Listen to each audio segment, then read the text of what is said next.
事过，但大多数呢都是在马场或者是在公园里。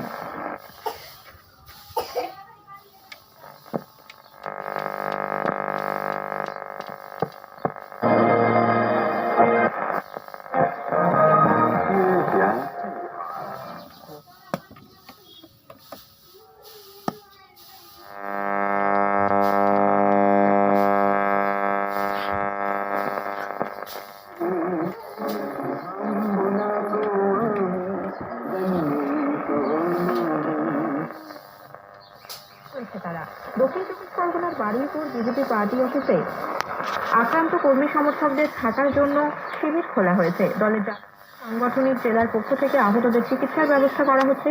70-80 জন BJP কর্মী আপাতত সেখানে আশ্রয় নিয়েছেন বলে খবর।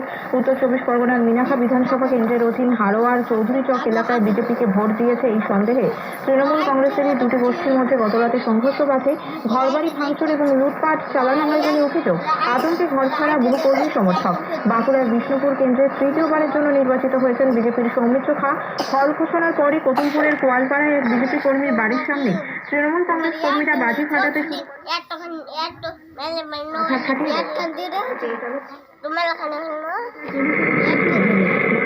পাল্টা মারের হুঁশিয়ারি দিয়েছেন বিজেপির স্থানীয় মণ্ডল সভাপতি। অন্যদিকে বর্ধমান শহরে 33 নম্বর ওয়ার্ডে বিজেপির পতাকা হাতে বাড়ি বাড়ি হামলা চালানো, মোটর বাইক ভাঙচুরের অভিযোগ উঠেছে। বিধায়ক খোকন দাসের অনুগামী অমিত সোনকারের নেতৃত্বে এই হামলা চালানো হয় বলে অভিযোগ। বিজেপির জেলা সভাপতি অভিজিৎ তা জানিয়েছেন এর সঙ্গে তাদের কোনো সম্পর্ক নেই। তৃণমূল কংগ্রেস নেতা দেবু টুডুর দাবি ভোটের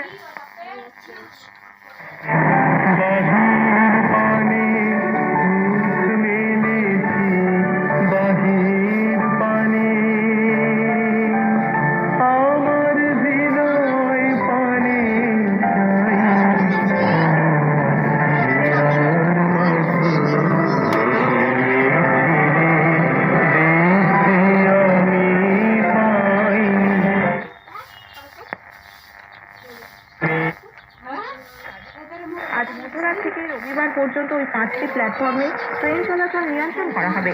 পূর্ব রেলের শিয়ালদা ডিভিশনের ডিআরএম দীপক